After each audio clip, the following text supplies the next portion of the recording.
What's going on, guys? Welcome back to the channel. I am back again with another video, and as y'all can tell from the title of today's video, I'm going to be answering some more of y'all's questions. I'm getting these questions straight off of the ldoe Discord, so these are questions from the players. Hopefully I'll be able to help y'all out. I know this intro is probably going to be rather short, but let's get right into the video. Yes, basically the way this works is the bunker resets every 2 days, and you have normal mode and hard mode. The security protocol changes it from normal mode to hard mode. You cannot change back from hard mode to normal mode, but it automatically does that every 2 days when the bunker resets. I honestly don't know. I mean, they dropped the Bunker Zulu card, but at this point, if you've been playing for a while, you've probably gotten a few from raids, or you've already killed the big one. I don't think Bunker Zulu is going to be in the game anytime soon. Honestly, I think they're just there to make these resource zones a little bit harder and a little bit more difficult. And I don't think this is something that necessarily needs to be removed, but it doesn't really serve that big of a purpose being in the game still. So basically, endgame settlement players, I think what a lot of y'all do is you just, after you've completed everything, you've completed all the expeditions, maxed out all your mercenaries, there's really not much you can do. I mean, you can get the daily rewards, which if you have all of your expeditions maxed out, you should be getting some pretty good daily rewards. I'm sure that Kafir will add something new in the future for the settlements. I guess for now, you could say playing the settlement isn't settlement to be. Oh, brother, this guy stinks! Toxic spitters are the same strategy for anything that spits, whether that be the acid zombies or toxic spewers, or basically anyone that spits. Is you'll see when they run towards you, you gotta run towards them and try and get behind them. Once you get close enough, they'll have like their ranged attack, and you gotta try and get behind them, and that's when you start attacking them. They'll spit, then they'll turn, and so you gotta turn around. Make sure you're always behind them when you attack them, and basically that'll make it so much easier to avoid getting hit by any kind of spitting acid attack. The three main locations to find these kind of locations are the farm. This is the farm box. The farm box has some engine parts, and there's a motorcycle in there where you can get stuff like gas tank and fork. You can also get engine parts from raids as well as airdrops. Raids also have possibly chopper parts, but the main place you're going to be getting these is going to be Bunker Alpha. That is your best shot to getting anything and everything you need from the chopper. Just keep grinding Bunker Alpha, and soon enough you'll have the chopper before you know it. This is what we call a duplicate base. There's a handful of bases in the game that you can raid that have the same name. This is an example. I know there's like 3 different no-name bases. These are kind of hard to raid because you search up the base on YouTube and you get 2 totally separate bases, and it's really annoying when you get the worst of the 2 bases. It's happened to me plenty of times before, and it is not fun. All you can do is just suck it up. I mean, there's only maybe 10 of these out of 200, 300, so it's really not that big of a deal.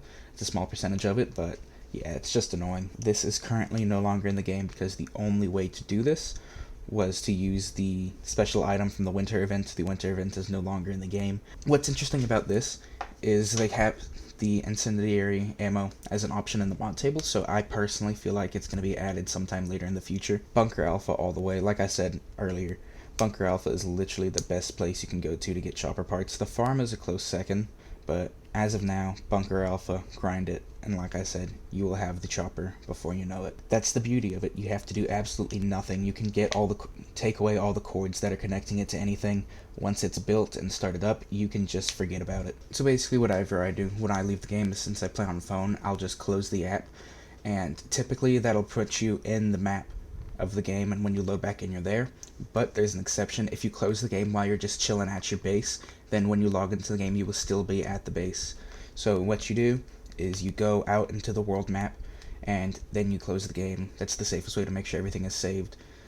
And when I say close the game, I mean like open up all your tabs and close the game on your phone, computer. I'm not exactly sure how to help with that. Yes, but no, you are not raiding actual players. What you're basically doing is you're raiding a copy of players' bases. So basically there's a player out there, and their base was kind of cloned, and you are raiding a clone of that base, and vice versa. You are being raided by AI raiders. You are raiding AI bases. Your raids are not going to affect other people in any negative way.